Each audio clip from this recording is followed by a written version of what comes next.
Innal hamdalillah nahmaduhu wa nasta'inuhu wa nastaghfiruhu wa nastahdihi wa natubu ilaih. Wa na'udzu billahi min syururi anfusina wa min sayyiati a'malina. May yahdihillahu fala mudilla lahu wa may yudlil fala hadiya lahu. Asyhadu an la ilaha illallah wahdahu la syarika lahu wa asyhadu anna Muhammadan 'abduhu wa rasuluh la nabiyya wa la rasula ba'dah. Ya ayyuhalladzina amanu taqullaha haqqa tuqatih wa la tamutunna illa wa antum muslimun wa ba'd. Ikhwatal iman, azani Allah wa iyyakum, Bapak Ibu sekalian yang dirahmati Allah Subhanahu wa taala. Alhamdulillah, mari kita panjatkan puji syukur kehadirat Allah Subhanahu wa taala yang telah memberikan kepada kita begitu banyak limpahan rahmatnya serta nikmatnya, sehingga pada pagi hari ini atau siang hari ini kita bisa berkumpul dengan bisa kumpul-kumpul keluarga ini ya, berarti acaranya ya silaturahim gitu. Insyaallah ini adalah perkara yang sangat mulia di mana hubungan silaturahim itu memang harus senantiasa kita jaga. Dan Nabi kita Muhammad SAW telah menekankan berkaitan dengan masalah silaturahim ini. Pada hakikatnya silaturahim itu ya yang tingkatan yang paling tinggi adalah sebagaimana yang beliau sampaikan, antasila man qata'aka, yaitu menjaga hubungan keluarga bagi keluarga yang memutus hubungan gitu. Ini alhamdulillah keluarganya guyub rukun, bisa berkumpul bareng-bareng, bisa senantiasa silaturahim. Ini adalah suatu hal yang sangat mulia yang harus senantiasa dijaga. Nah, kalaupun seandainya la qadarallah, semoga Allah tidak mentakdirkan, itu ada yang memutus hubungan, bukan berarti kita kemudian malah memutus hubungan silaturahim tersebut. Yang ada malah disuruh oleh Nabi SAW untuk menyambung hubungan silaturahim yang terputus. Nah, justru malah disuruh disambung. Bahkan itulah hakikat silaturahim yang benar-benar silaturahim. Jadi kan maksudnya nggak ada rasa hasad, hiqd, dendam dan sebagainya dalam hati kita berkaitan dengan saudara kita yang memutus hubungan silaturahim. Jadi kenikmatan yang sangat besar ketika kita bisa bersilaturahim, menjaga hubungan keluarga, ya, atau hubungan keluarganya itu terjaga dengan baik. Ini adalah karunia yang sangat besar, ya, yang patut kita syukuri dan terus kita jaga.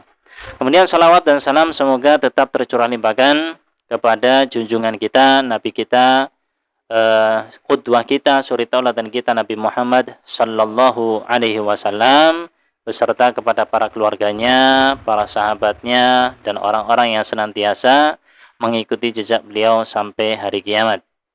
Ikhwatal iman, azani Allah wa iyyakum, Bapak Ibu sekalian dirahmati Allah Subhanahu wa taala. Ini kita ya sedikit ingin menasihati diri sendiri utamanya, dan juga kepada jamaah sekalian, Bapak Ibu sekalian yang hadir, agar kita senantiasa terus meningkatkan iman takwa kita kepada Allah Subhanahu wa taala, apalagi kita sekarang sudah masuk bulan apa? Muharram. Ya, bulan Muharram ini berarti ganti tahun gitu ya. Ya, atau dibilang tahun baru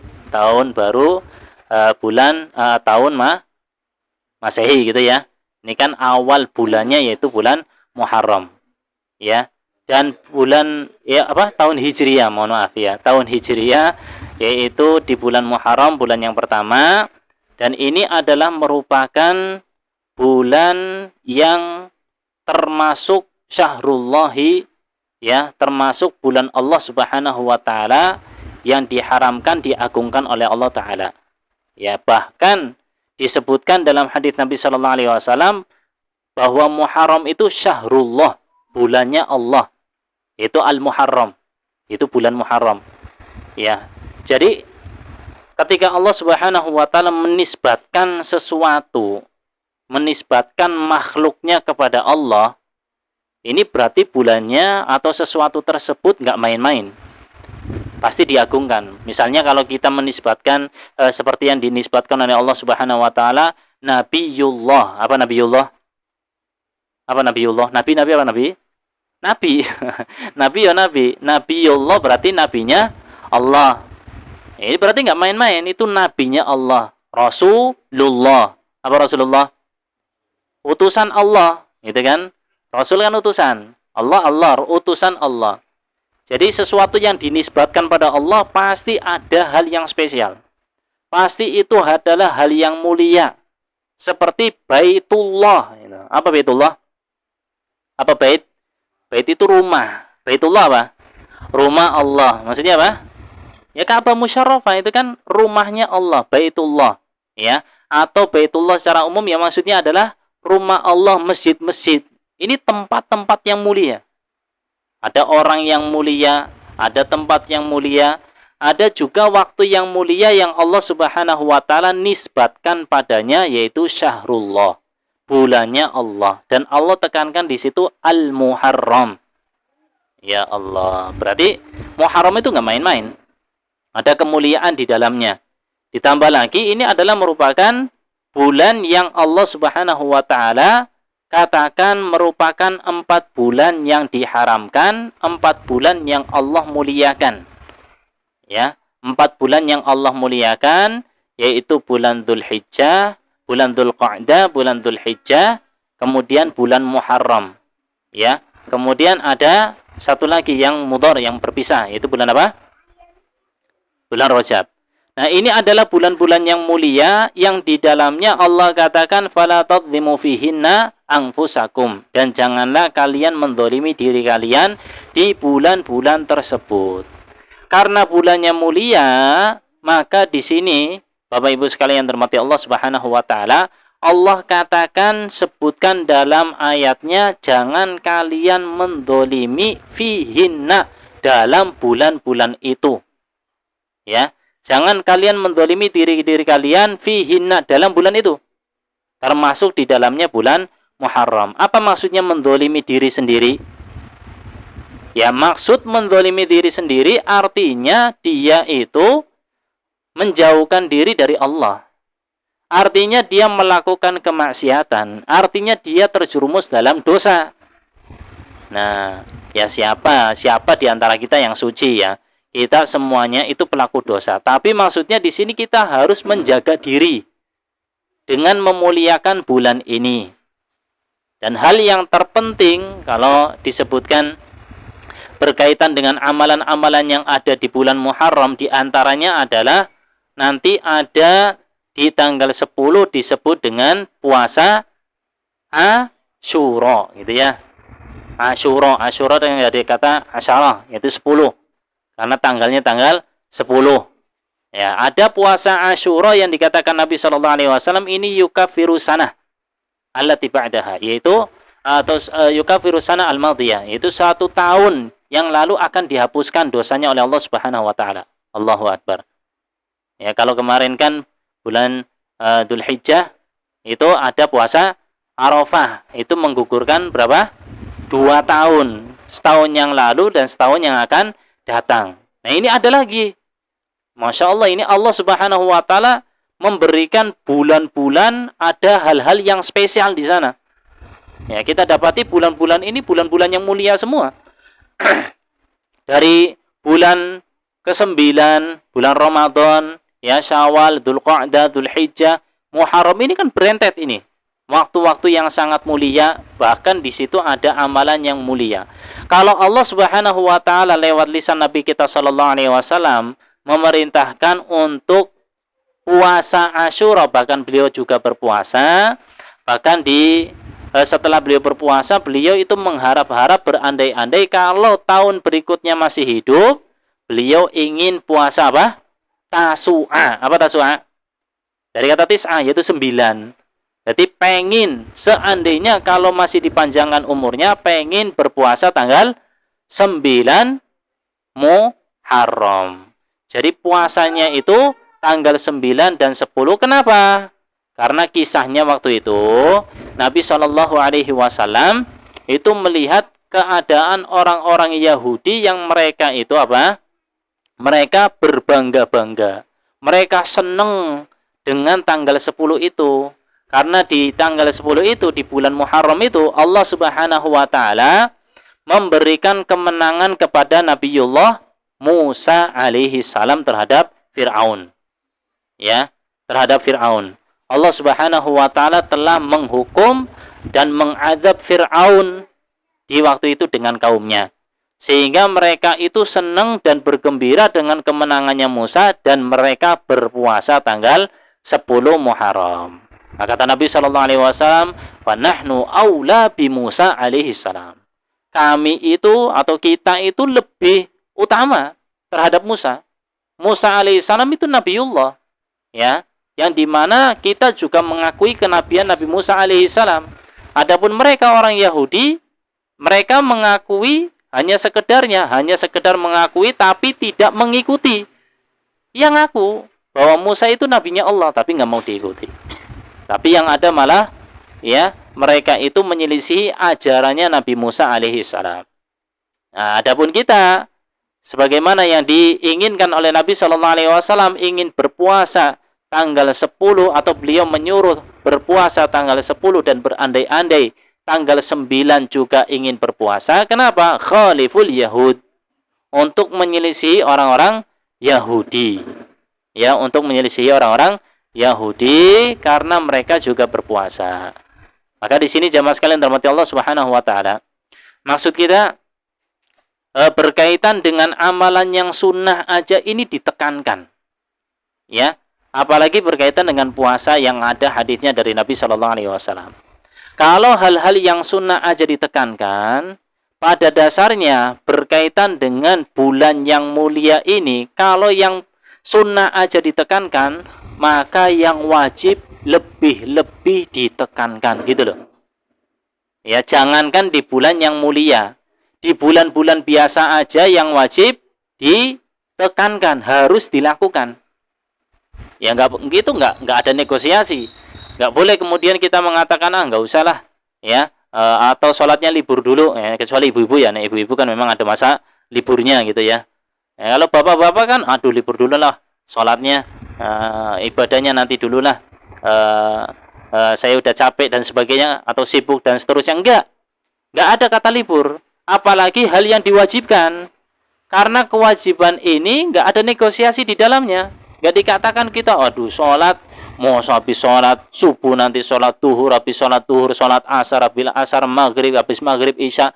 Ya Rabbi, ini sebenarnya kalau kita lihat sholat 5 waktu itu nggak ngambil waktu dari kita kecuali sangat-sangat sedikit sekali. Coba aja, paling lama sholat berapa menit? Oh, nggak ada kita itu sholat sampai 10 menit. Ada 10 menit itu lama banget itu loh. Ya, rata-rata itu ya paling 5 menit lah. Taruhlah itu lagi khusyuk, lagi lama itu sholatnya 10 menit, oke lah. Enak 10 menit kali 5 berapa? 50 menit. 50 menit kita punya waktu 24 jam. Nggak ada 1 jam diambil oleh Allah Subhanahu wa taala. Sisanya silakan. Ya. Kita untuk tidur, kita untuk bekerja, kita untuk istirahat, monggo. Nah, yang 50 menit diminta sama Allah. Masa nggak bisa, gitu kan? Ya, ini perkara yang kalau kita lihat, kalau yang sunnah saja Masya Allah ditekankan oleh Allah Subhanahu wa taala, apalagi puasa Asyura, ya, dengan tasu'anya yang diharapkan oleh Nabi Shallallahu alaihi wasallam untuk bisa puasa tasu'a, ini sunnah gitu loh. Ya, berarti yang wajib berkaitan dengan bulan yang mulia ini lebih-lebih ditekankan. Makanya Allah Subhanahu wa taala mengatakan ya di dalam hadisnya Nabi Shallallahu alaihi wasallam, hadits qudsi, bahwa Allah itu lebih bergembira, lebih senang, lebih suka dengan apa yang dilakukan oleh hambanya dari apa yang difardukan. Mimma aftaradtuhu alaih, dari apa yang Allah Subhanahu wa taala fardukan, yang Allah wajibkan. Jadi kalau jenengan sebenarnya itu melakukan yang wajib-wajib, sholat 5 waktu, nggak pernah telat, ya, senantiasa sholat 5 waktu, ya, apalagi untuk laki-laki berjamaah di masjid ini ya, berjamaah di masjid karena ini adalah merupakan syiar Islam, ya, syiar agama kita. Ya, jangan mengatakan Allah sholat di rumah dewean ya, yang penting kan sah Ustaz. Ya bukan masalah sah nggak sahnya, ya. Bukan hanya sekedar sah atau enggak sahnya. Sampean itu kalau ditanya pengen masuk surga yang paling tertinggi atau surga yang terendah, jawabannya mana? Tertinggi. Tapi kalau kita ngelihat amalannya pantas nggak untuk dapat surga tertinggi, kan gitu. Iya, pengen surganya tertinggi tapi sholatnya, ya malas-malesan. Sholatnya nggak mau di awal waktu. Sholatnya itu nggak mau berjamaah. Sholatnya hanya sekedar mengatakan yang penting sah saja. Ini kan kurang tepat. Sedangkan kita pengennya surga yang tertinggi, pengennya yang enak-enak, ini nggak sesuai. Ya ibaratnya jenengan itu, jenengan pengen punya usaha gitu ya, punya usaha, omsetnya pengen besar, tapi nyantai-nyantaian, apa bisa dapat? Ya, usaha tapi nyantai-nyantaian. Udah saya pengen nyantai-nyantai, ya, tapi omsetnya itu miliaran rupiah. Gimana caranya? Ya, ya itu online juga bisa. Ya online juga bekerja. Apa nggak bekerja kita? Ya mau online, mau offline, mau seperti apa? Ya kita tetap menawarkan barang kita, kita tetap menjajakan bisnis kita kepada orang lain biar laku dan seterusnya. Ini kan untuk mendapatkan omset, untuk mendapatkan keuntungan duniawi. Itu juga butuh berusaha.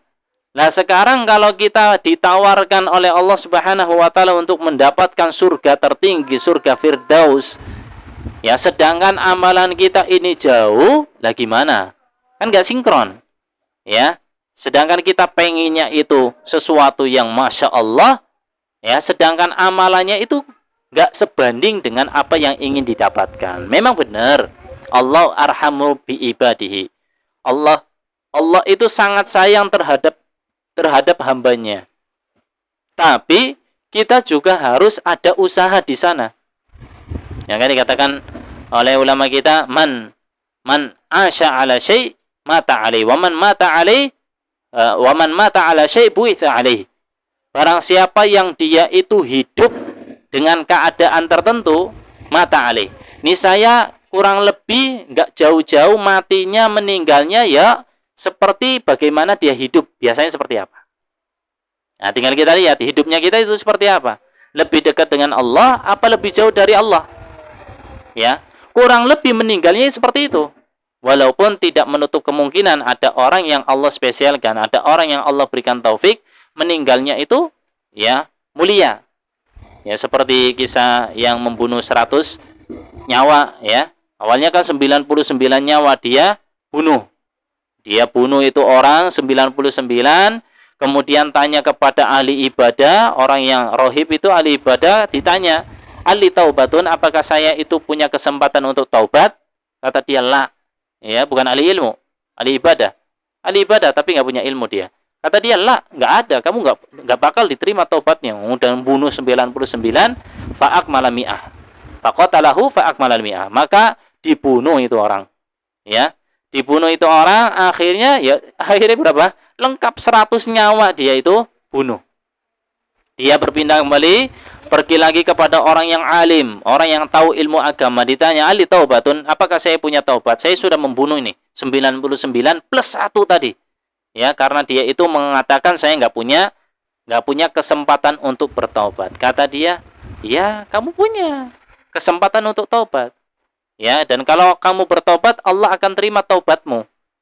Tapi caranya, kamu harus pindah dari tempat ini."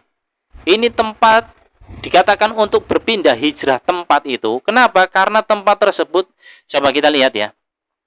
Orang itu kalau di daerah yang dimana daerahnya itu aman, daerahnya itu beragama, memungkinkan nggak dia itu bisa sampai membunuh 99 nyawa?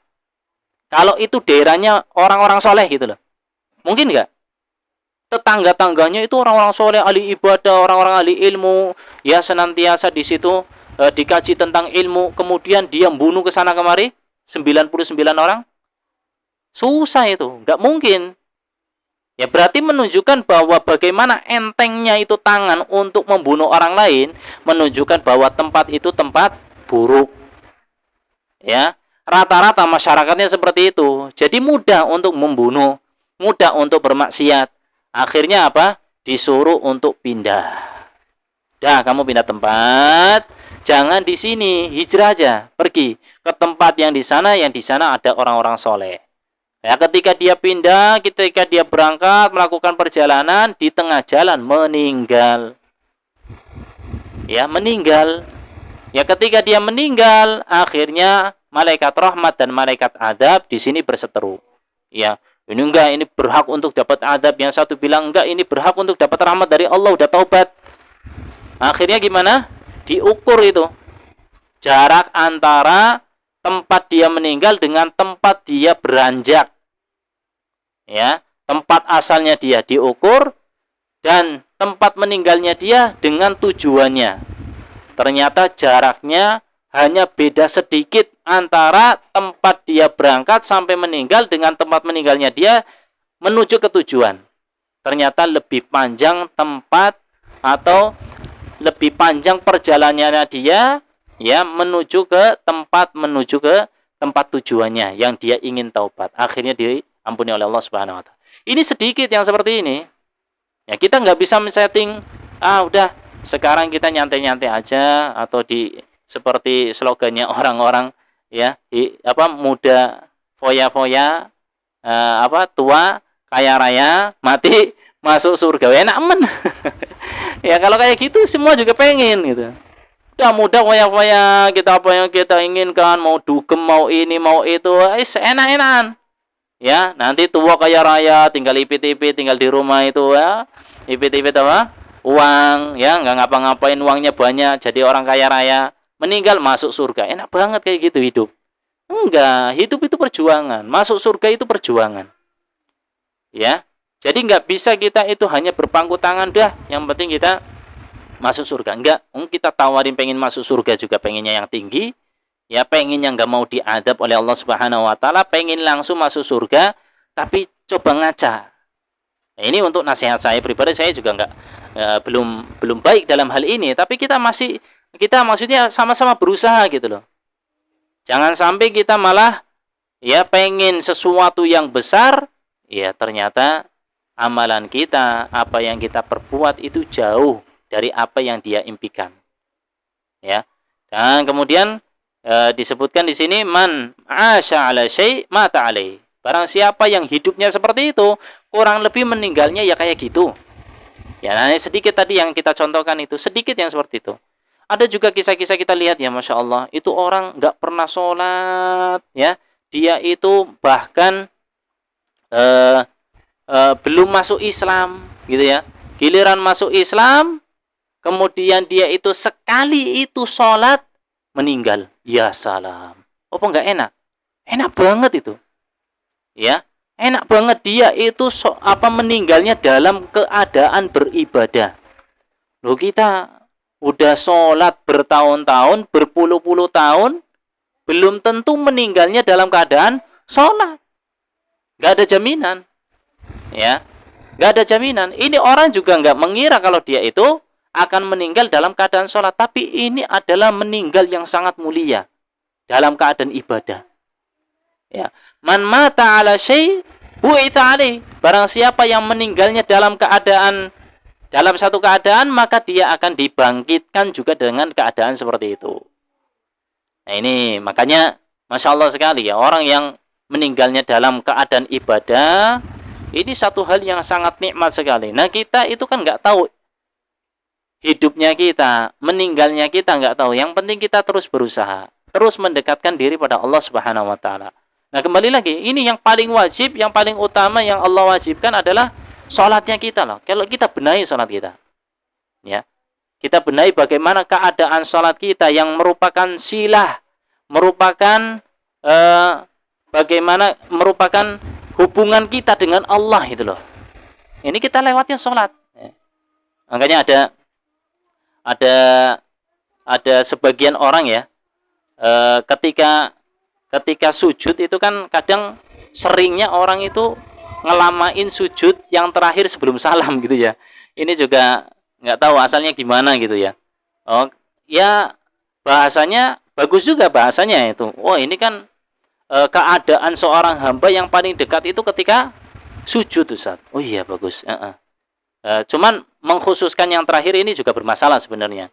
Ya, sujud kan kita sholat duhur 4 rakaat sujudnya berapa kali? 8 kali. Ya terserah mau di pertama, kedua, setiap sujud kita ini nggak apa-apa. Ada sebagian orang itu mengelamain sujudnya, bahkan ketika imam, karena terbiasa sujudnya lama, imamnya sudah mau salam, dia masih sujud. Nah, ini sebenarnya kan bermasalah ya. Ya. Cuman berdalih seperti itu, ya, karena keadaan yang paling dekat dengan Allah. Ya ini kita juga sesuaikan keadaan. Nek lagi bermakmum, ya kita mengikuti imam, gitu ya, mengikuti imam. Idza kabbara innama ju'ilal imamu liyutamma bihi. Imam itu dijadikan imam untuk diikuti. Fa idza kabbara fakabbiru. Kalau imam takbir, kita takbir. Fa idza raka'a farka'u. Kalau imam ruku, kita ruku, kayak gitu. Imam ruku, Allahu Akbar, kita Allahu Akbar ruku. Jangan nanti-nantian, ya. Jangan mendahului, jangan barengin. Fa idza qala sami Allahu liman hamida faqulu rabbana walakal hamdu. Kalau imamnya mengatakan sami Allahu liman hamida, i'tidal, maka kita bilang rabbana walakal hamdu. Fa idza sajada fasjudu. Kalau imamnya sujud, kita sujud, gitu loh. Aturannya seperti itu. Ya, jadi kalau imam ngangkat, kita ngangkat, imam ruku, kita ruku, kalau imam takbir, kita takbir, imam sujud, kita sujud. Jadi ngikutin. Nah, ini yang benar. Nah, di sini masyarul muslimin azani Allah wa yakum, Bapak Ibu sekalian yang dirahmati Allah Subhanahu wa taala. Kalau kita melihat bagaimana keadaan orang-orang yang sholat, apalagi kaum muslimin, notabene kita itu masyarakat Islam, ini kita ngelus dada sebenarnya. Bagaimana orang-orang yang berjamaah di masjid itu sangat sedikit sekali. Ya, yang sadar untuk berjamaah ke masjid sangat sedikit sekali dengan beralasan yang penting saya sholatnya sah. Ini kurang tepat sebenarnya. Ya. Apalagi berdalih dengan wah itu kan hukumnya sunnah. Ya, kita harus perhatikan. Terkait dengan apa yang dikatakan oleh ulama, mereka menyimpulkan bahwa sholat berjamaah itu hukumnya sunnah muakkadah. Ini bukan berarti kita meninggalkan sholat berjamaah, gitu loh. Ya, buktinya ketika para ulama mengatakan itu sholat jamaah itu hukumnya sunnah muakkadah, nggak ada satupun di antara mereka yang meninggalkan itu sholat berjamaah, gitu loh. Jadi jangan sampai kita ngeles terkait dengan masalah hukum. Ini kan hukumnya sunnah, Ustaz. Nah, berarti kita nggak usah sholat berjamaah. Yang penting kita sholat, yang penting sah. Enggak. Padahal kita tahu bagaimana sholat berjamaah itu pahalanya sangat besar. Ya, dalam hadis dikatakan 27, meskipun di hadis lain dikatakan 25. Intinya besar. Yang berjamaah saja itu belum tentu dapat full, ya, belum tentu dapat full, apalagi yang kalau sholat sendirian. Bahkan ada sebagian ulama yang mereka itu keras dalam hal ini, ya, keras dalam hal ini. Kalau dia itu sholatnya nggak berjamaah, itu nggak sah sholatnya. Sampai bilang seperti itu, karena sangat pentingnya itu berjamaah. Ya, buktinya Nabi Shallallahu Alaihi Wasallam itu mengatakan kepada sahabatnya yang mau safar, ya, kalau mau safar itu disuruh untuk berjamaah. Ini lagi safar gitu, lagi melakukan perjalanan, itu disuruh untuk berjamaah. Apalagi kalau dalam keadaan mukim, kita di tempat. Nah, maka di sini penting sekali jamaah sekalian yang dirahmati Allah, apalagi kita berada di bulan yang diharamkan, bulan yang mulia. Nah, sedikit ingin membahas kenapa sebagian orang itu mereka lalai atau agak menyepelekan lah tentang sholat. Padahal ini rukun Islam. Rukun Islam, bahkan kita tahu dia adalah imaduddin, tiangnya agama. Ibaratnya rumah, kalau nggak ada tiangnya gimana itu rumah? Apa bisa ngadek keraiso? Pasti dia akan roboh, itu runtuh itu. Ya, jadi dia itu tiangnya agama, sehingga harus senantiasa kita jaga, perkuat tiangnya sehingga ke atasnya itu akan kuat apa yang kita bangun. ya. Dari atasnya itu atapnya akan kuat, ininya akan kuat, rumahnya akan kokoh. Nah, ini. Maka kalau sholatnya bermasalah, ya akan bermasalah. Nah, di sini jamaah sekalian dirahmati Allah Subhanahu wa taala, ketika kita melihat sebagian orang kok melalaikan sholat berjamaah atau mereka itu bahkan meninggalkan sholat, ya, berani meninggalkan sholat, ini ada penyebabnya. Ada penyebabnya. Ya, saya akan sebutkan dua penyebabnya aja. Yang pertama, penyebabnya adalah karena dia kurang mengagungkan perintah Allah. Rasa takzimnya kurang. Ya, takzimnya kepada perintah Allah itu sangat minim. Nggak takut dengan Allah Subhanahu wa taala, atau kurang rasa takutnya kepada Allah Subhanahu wa taala, sehingga menyepelekan. Nah, sikap menyepelekan ini bahaya. Kalau kita menyepelekan perintah Allah Subhanahu wa taala, tidak mengagungkannya, ini bahaya. Karena kita melihat bagaimana para ulama kita, Masya Allah sekali. Kita bukan ulama memang, ya, kita bukan ulama, ahli ibadah juga bukan, tapi setidaknya kita bisa mengagungkan apa yang Allah perintahkan. Sehingga dengan rasa pengagungan terhadap perintah Allah ini, ketika tumbuh, tambah besar ini rasa mengagungkannya kita pada perintah Allah, ini akan memotivasi kita, akan senantiasa mendorong kita terus beribadah pada Allah. Tapi kalau nggak ada rasa pengagungannya, udahlah, santai aja. Udah adzan, ya nanti aja lah. Udah qomat lah, gampang lah. Udah selesai lah, nanti sholatnya sendirian aja juga nggak apa-apa. Udah sendirian, nantilah tidur dulu sebentar. Udah mau asar baru, ya Allah tinggal 5 menit lagi baru sholat. Nah, dari tadi ngapain aja? Ya, kenapa? Ini karena rasa pengagungannya kurang. Ya, kita lihat, coba kita perhatikan bagaimana Ali bin Abi Thalib radhiyallahu taala anhu. Beliau itu ketika hadir waktu sholat, ya, ketika sudah dikumandangkan adzan misalnya gitu, ya Allahu Akbar, Allahu Akbar. Nah, beliau itu wajahnya Masya Allah. Itu kelihatan dari wajahnya itu rasa takut. Wajahnya pucet, badannya gemetar. Ini keadaan Ali bin Abi Thalib radhiyallahu taala anhu. Ketika datang waktu sholat, beliau wajahnya pucat, badannya gemetar. Kenapa coba? Rahasianya apa? Ini bukan karena apa-apa, tapi karena pengagungannya beliau terhadap syariat Allah. Karena beliau sangat memuliakan Allah Subhanahu wa taala. Sangat takut sama Allah. Sangat mengharapkan, ya, limpahan rahmat dari Allah Subhanahu wa taala. Ini keadaannya seperti itu. Ya, kita jangan bilang, oh kita kan bukan ahli Ustaz. Ya, bukan ahli memang. Cuman ya kita harus apa? Harus mencontoh lah orang-orang yang seperti ini. Ya, kalau hanya sekedarnya ya gimana kita mau melejit gitu ya. Bagaimana kita akan terus memperbaiki keadaan kita kalau hanya sekedar yang penting enggak bisa, itu jalan setan. Kita harus melihat bagaimana keadaan orang-orang yang seperti ini. Ini Ali bin Abi Thalib kalau sudah datang waktu sholat itu keadaannya seperti itu. Ditanya oleh beliau, kenapa Anda kok malah wajahnya pucat, badannya gemetar? Jawabannya beliau, ya, ini amanah yang Allah amanahkan, yang ditawarkan kepada langit, bumi, gunung, gak diterima sama mereka. Fa'abaina an yahmilnaha. Langit yang sebesar ini, seluas ini, kita lihat langit di atas itu, dan bumi yang seluas ini, serta gunung-gunung yang menjulang tinggi yang Masya Allah kekar kokoh seperti itu, amanah yang Allah tawarkan mereka gak terima. Itu perintah-perintah Allah itu.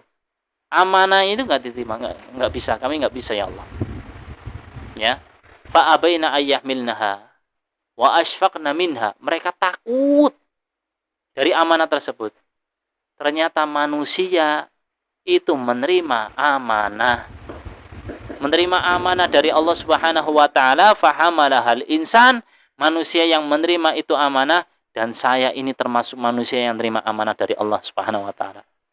Itu langit, gunung, bumi semuanya takut, bergetar. Ya bagaimana mereka yang menolak amanah dengan keadaan seperti itu, lah kita kok malah nyantai-nyantai aja dengan amanah yang Allah berikan. Bahkan kita melalaikan amanah tersebut kok masih nyantai. Ya seharusnya orang yang ngemban amanah, nerima amanah itu takut dengan amanah itu. Gimana menjaga amanah ini biar tertunaikan dengan baik? Itu sikapnya seharusnya. Bukan malah nyantai-nyantaian. Bukan bahkan malah melalaikan itu amanah. Bahkan meninggalkan amanah tersebut. Ini kan kebalik.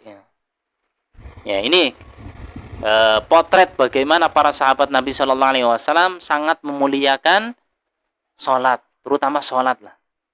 Ya, terutama ibadah ini yang diwajibkan oleh Allah Subhanahu Wa Taala. Nah, kemudian alasan yang lain, sebab yang lain, kenapa banyak orang yang melalaikan amanah, melalaikan ibadah, apalagi terutama sholat ini yang Allah wajibkan, ya, itu tidak jauh dari yang namanya dosa dan maksiat.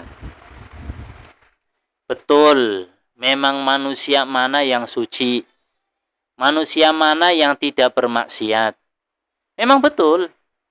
Bahkan kalau seandainya manusia itu semuanya suci, nggak maksiat, nggak dosa, itu Allah akan ganti, ya, akan dihilangkan ini umat yang mereka suci banget kayak gitu, nggak melakukan dosa, diganti oleh Allah dengan umat yang mereka yudnibun wa yastaghfirun. Mereka melakukan dosa kemudian istighfar, minta ampun kembali pada Allah Subhanahu wa taala. Ya, jadi sangat memungkinkan kita itu terjerumus dalam dosa, tapi segera istighfar kembali pada Allah Subhanahu wa taala. Nah, sebabnya kenapa kita melalaikan, banyak orang yang melalaikan perintah-perintah Allah Subhanahu wa taala apalagi berkaitan dengan salat, yaitu tidak jauh dari dosa-dosa dan kemaksiatan yang kita lakukan. Ya, dosa dan kemaksiatan yang kita lakukan. Tidak jauh dari itu. Makanya kata Allah Subhanahu wa taala, "Wa ma asabakum min musibatin fabima kasabat aydikum wa ya'fu an katsir." Apa yang kalian dapatkan dari musibah, bala, ujian, cobaan, itu fabima kasabat aydikum. Atas dasar apa yang kalian perbuat. Apa yang kita perbuat itulah yang akan kita dapatkan. Ya. Cobaan, ujian yang diberikan oleh Allah atas apa yang kita lakukan dengan tangan-tangan kita, dosa-dosa yang kita perbuat. Wa ya'fu an katsir, dan Allah memaafkan, mengampuni, ya, banyak dari kesalahan-kesalahan kita. Kalau seandainya setiap kesalahan yang kita perbuat Allah Subhanahu wa taala mengadab kita, habis ini umat. Ya. Habis ini umat. Orang-orang enggak ada ya. Nah, ini melakukan dosa diadab oleh Allah, ini melakukan dosa dimatikan oleh Allah, ini melakukan dosa, habis. Ya, sehingga kita di sini Allah Subhanahu wa taala masih memberikan kesempatan kepada kita. Untuk apa? Untuk senantiasa kembali pada Allah. Atas dosa yang kita lakukan, banyak kesalahan yang Allah maafkan, ya. Dan apa yang kita dapatkan di dunia ini dari musibah, dari seretnya rezeki, dari banyaknya masalah keluarga, banyak masalah ini dan seterusnya, ya kurang lebih dari apa yang sudah kita lakukan sendiri itu sebenarnya. Maka terus introspeksi. Ya Allah, iya ya. Ini karena kurang perhatian saya kepada istri. Oh iya ya. Ini karena uang belanja istri itu kurang terus, ya. Saya gunakan keuangannya itu untuk hal-hal yang sia-sia. Oh iya, gitu. Introspeksi diri. Ya. Senantiasa melihat bagaimana keadaan kita, terus memperbaiki keadaan yang ada. Jangan malah mengkambing hitamkan orang lain. Nah, kita lihat bagaimana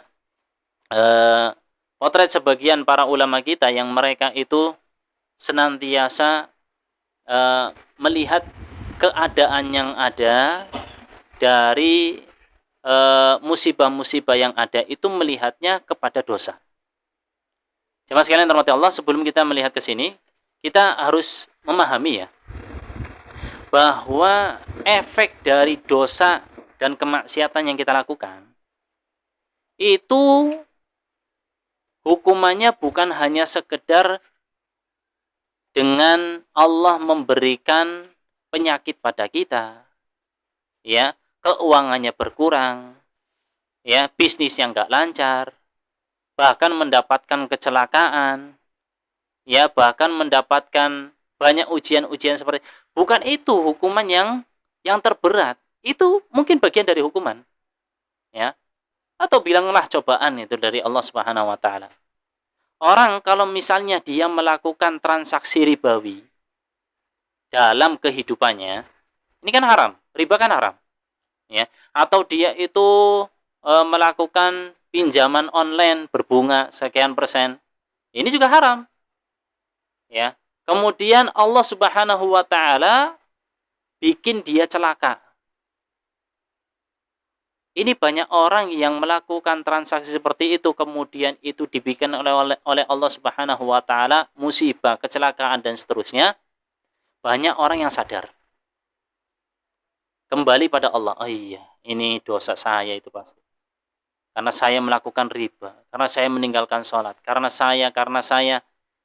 Ya, kemudian saya mendapatkan kecelakaan seperti ini, mendapatkan musibah seperti ini, anak itu jadi nggak nurut, ya, istri jadi nggak nurut, ya, anak itu bandel, banyak masalah dan seterusnya.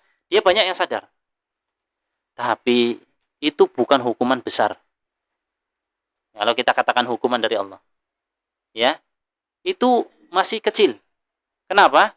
Karena hal-hal yang seperti itu banyak orang yang sadar dan kembali pada Allah.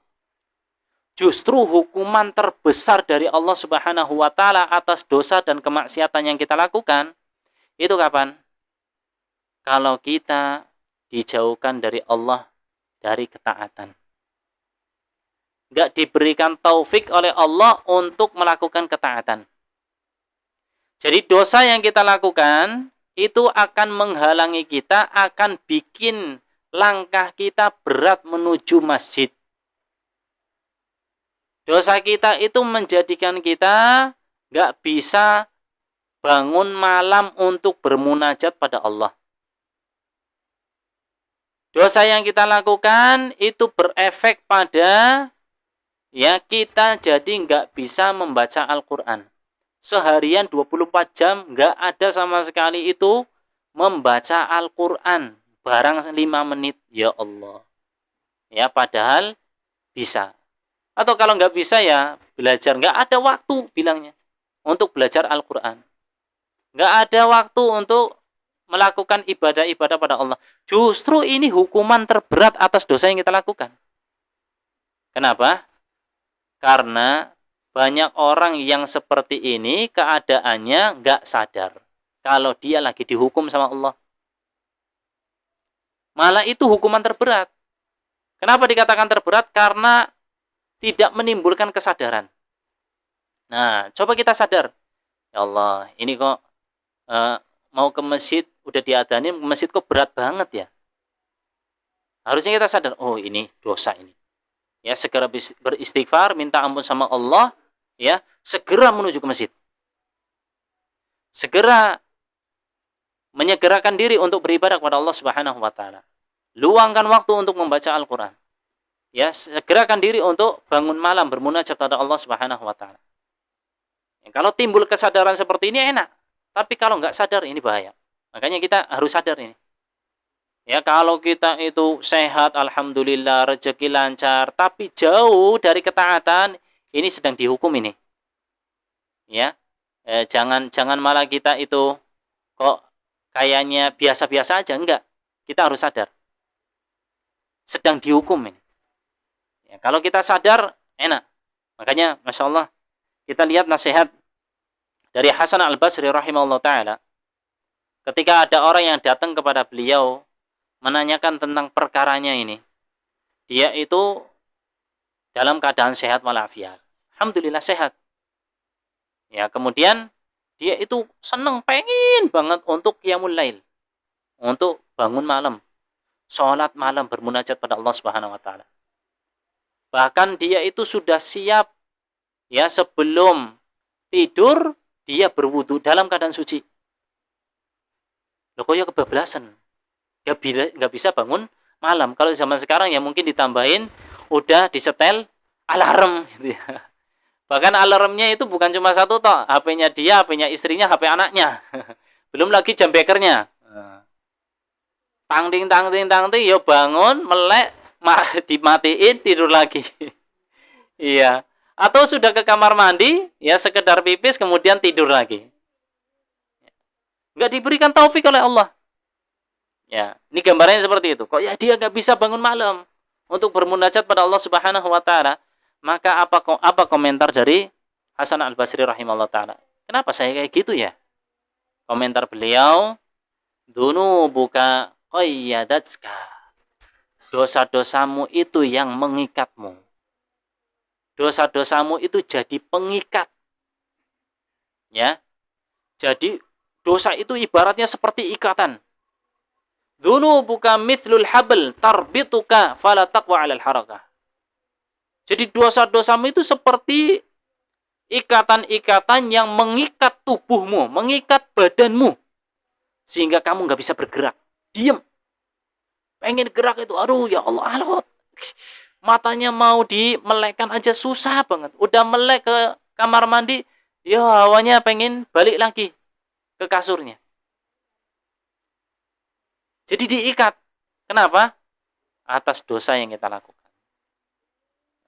Ini makanya banyak-banyak beristighfar pada Allah Subhanahu wa taala, minta ampun kepadanya biar kita itu bisa melakukan berbagai ketaatan sehingga kita bisa mendapatkan limpahan rahmat dari Allah Subhanahu wa taala. Nah, kemudian di antaranya juga apa yang disebutkan ya berkaitan dengan hal ini, Al Hasan Al Basri rahimahullah taala ya pernah kedatangan seorang, dia mengatakan, "Inni a'silla wa udnib." Saya itu melakukan kemaksiatan, saya itu melakukan dosa. Wa arallaha yu'tini wa yaftahu 'alayya minad dunya. Dan saya melihat Allah Subhanahu wa taala malah ngasih itu. Ngasih kepada saya, dunia dibukakan oleh Allah untuk saya. Rezekinya lancar, bisnisnya maju. Tapi dia melakukan kemaksiatan dan dosa. Rezekinya lancar, sehat walafiat. Coba gimana? Ya. Wala ajidu anni mahrumun min syai'. Dan saya tidak mendapati kalau saya itu diharamkan dari sesuatu apapun. Melakukan dosa semuanya didapatkan, enggak ada hal-hal yang seolah-olah dia itu terhalang.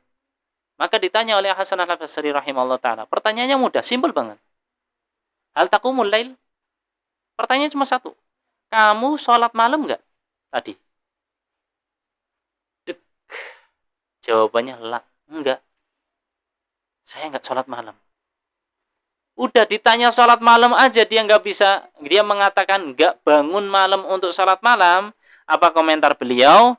Kafaka an harramakallah munajatihi. Sudah cukup bagi kamu. Allah mengharamkan kamu dari bermunajat kepadanya. Itu sudah jadi apa? Efek dari dosa yang kamu lakukan itu sehingga kamu diharamkan oleh Allah untuk bermunajat di malam hari. Ya di sepertiga malam. Ya, untuk bermunajat pada Allah itu sudah jadi udah sebagai hukuman bagi kamu itu. Ya Allah. Itu tak. Ya, jadi atas dosa yang dilakukan itu kalau diharamkan dari munajat pada Allah, enggak berdoa, enggak berzikir pada Allah, itu hukuman pada dasarnya. Ya, sehingga harusnya kita kita itu sadar diri terkait dengan apa yang ada, segera kembali pada Allah, ya, bertobat pada Allah Subhanahu wa taala sebagaimana yang dikatakan Maimun bin Mihran, la khaira fil hayati illa litaibin aw rajulin ya'malu fid darajat. Enggak ada kebaikan dalam kehidupan ini, enggak ada.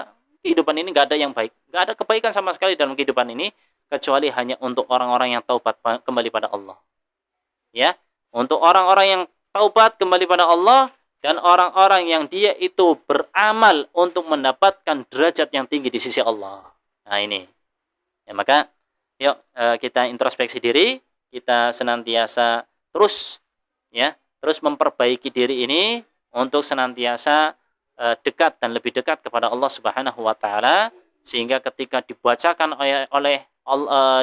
ayat-ayat Allah Subhanahu wa taala zadatuhum imana, akan bertambah keimanannya pada Allah Subhanahu wa taala. Kita belum sampai level ini. Dibacakan ayat-ayat, banyak sekali ayat dibacakan kepada kita, itu seperti kayak angin lewat aja, lewat lewat lewat. Padahal ayat-ayat banyak dibacakan kepada kita, nggak ada menambah iman sama sekali. Nah, ini seharusnya kita nangis, seharusnya kita sedih, kok bisa ya kayak gitu ya. Kenapa kita nggak bisa ketika dibacakan ayat-ayat Allah kita menangis, kita itu bertambah keimanannya, kita itu terpacu keimanannya, ya, kita termotivasi untuk bergerak menuju kepada Allah Subhanahu wa taala dengan amal-amal soleh, harusnya seperti itu, tapi kita belum sampai seperti itu. Nah, seharusnya kita nangis dengan keadaan kita. Ya, mudah-mudahan ini bisa jadi motivasi ya untuk kita semua bisa memperbaiki diri, bisa lebih dekat dengan Allah dan jauh dari kemaksiatannya.